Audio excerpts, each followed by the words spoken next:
Well, there is a lot of weather elements heading our way over the next 24 hours. Yeah. Sam, you're on top of it all. The wind and the fire danger are the easiest part of the forecast. We know that's going to be a little bit more common and easier to attain. It's the snowfall tomorrow. Nailing accumulations after record heat, always an exceptionally difficult task. So high wind today. Travel would be worst from mid-morning through the end of the day, 10 o'clock through 6 o'clock, especially over I-25 near Walsenburg, mountain valleys that are strongest wind gusts generally would be between 40 to 60 miles per hour.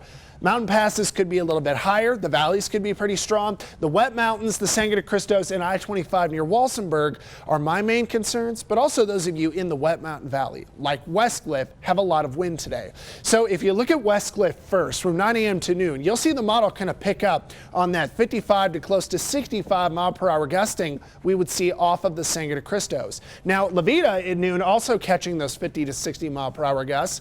And through the end of the day, Walsenburg, this is mid-afternoon, 3 o'clock, 50 to 60 mile per hour gusts. If I-25 was to see a wind restriction today, it would probably be south of Pueblo. I would say south of Colorado City through Walsenburg and Aguilar. If we're going to get winds strong enough to tip a semi, it would be in that corridor. By the way, pretty common to see winds that strong in that part of the interstate. We see the winds pretty strong at the end of the day. But after 6 o'clock, the winds taper a little and we get a strong wind from the north that'll cool us down.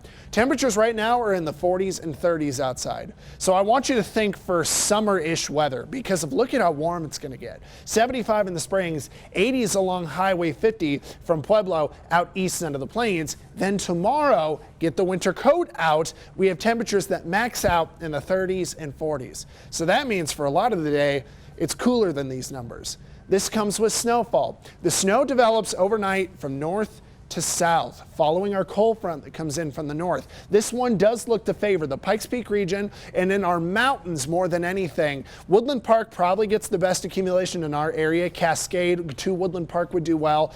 The problem with I-25 is going to be the warmth of the interstate. We're going to be in the 70s, if not 80s today, and that's going to make actual accumulating snow a little difficult. But I think it could be kind of a heavy snow tomorrow morning, even if the accumulation doesn't do too much. In north wind off the Palmer Divide is kind of a classic situation where downtown just doesn't really get much accumulation, but Briargate North could get a couple inches. So that's what I think in Colorado Springs for tomorrow morning. I think that travel in the morning would be a little bit more difficult, but we then see excellent conditions through the extended.